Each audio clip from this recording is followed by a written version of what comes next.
Hey guys, back again with another review. This time it's of Mask of the Ninja from 2008. And it's directed by Bradford May and it stars Casper Van Dien, Anthony Brandon Wong, Bellamy Young, Christy Rue, Ron Yuan, Yuji Okumoto, who was in Karate Kid 2, Brad Greenquist, Dana Lee, and so forth. At the beginning of the film we meet Takeo and Miko. And they're getting ready to pick up his wife. And as it's getting ready, you see these people about to jump over and they've got these hoods and they've got like this green outfit and they're supposed to be ninjas. But in my view, they weren't ninjas. They were just guys running about with swords. So on the other part of the movie, we're meeting Casper Van Dien, who's playing Jack Barrett. And he's undercover and they stop a drug deal. And at the same time, they get a phone call from Miko, who's calling her boyfriend, who's the guy who got busted in a drug deal, who was wired. So Jack picks up the phone and she goes, help me, help me. So they rush around there, something happens, and voila. So then it comes to a point where Hiro turns up, who's supposed to be like a bodyguard to the family, and he's like this. He's like, oh, I cannot tell you anything. Help me. I'm going to protect you, Miko. Your father left me a video message.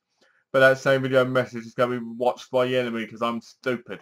And that's basically what the film's all about. Being stupid. Casper Van Dien is so dull as this hardball police officer. You just don't feel it. The majority of the movie is based on the romance between him and Miko. There is ninja action in it because they're running around swords fighting and doing things. But it's not a ninja film. I don't care what they say. To me, it's not a ninja film. It doesn't feel like a ninja film. It doesn't look like a ninja film. Like the main henchman who fights with these other ninjas, he never wears a mask. He never wears anything on his head. He just goes around going, There's a bit where he's got the hood bit here, but his face shown, and you're just like, oh. And I'm sure it's the same bloke out of Blood and Bone. I'm sure of it. So I wasn't very impressed with the movie at all. They're looking for this chip to put into something to figure out something. I didn't care by the end of the movie. And it turns out basically that Miko's the key to a big degree of the movie. Like, she is the key to everything and knowing how they can do it. But is the movie fun? No. Is Hiro interesting? No. Is Jack Barrett interesting? No. Is the love story between him and Miko interesting? No. There's a bit where the ninjas attack the police station.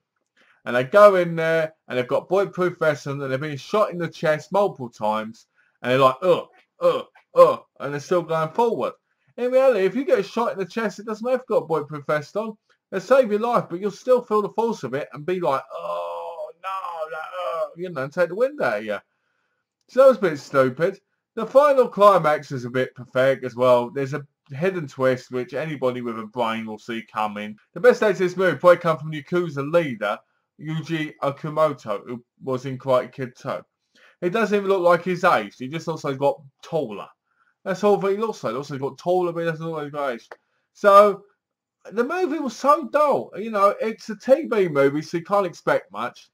But let's see. Can I show what the ninjas? Yeah, the ninjas look like that. Does that look like a ninja? Does it? I guess it does to a degree, but it just doesn't feel like a ninja film. It just bored me senseless. And I've watched this movie 4 different times, and every time I watch it, I go, oh, not again. I only bought it for $5, and I just can't watch it again and again and again. So there are some good scenes here, because Casper Van Dien isn't exactly a fighter in the movie. It's no American Ninja. It's no Enter the Ninja. It's none like that. Instead, you get Hiro helping him and doing all the sword fights. And the sword fights aren't that great because they cut and change and there's like this blurry bit. It's very quick cuts. I don't like that. I don't like quick cuts. I want to see ching, ching, ching, ching. Ooh, ching, ching, ching, you know, the swords. I don't want to see quick cuts because it ruins the fight. Nobody knows what fight choreography is anymore, it seems, in most of these movies. Even in Blood and Bone. I love that movie, but the fights are very, you know, so... Overall, if you're looking for a ninja film, I wouldn't recommend Mask of the Ninja because it's not that great. It's not really that interesting. the ninja action that happens in it to me didn't feel like ninjas. It just felt like Yakuza dressing up as ninjas, playing games, you know. There was no real ninja action. There was nothing, you know, like you'd expect in a proper ninja film, I'm saying. So overall, I'd give it a 2 out of 5 because even though it bored me senseless, it had 2 redeeming factors in it. One was it helped me go to sleep, and 2, because, well, Christy Wu isn't that bad looking, and she's not a bad female lead, but the movie's just, there's just nothing to it.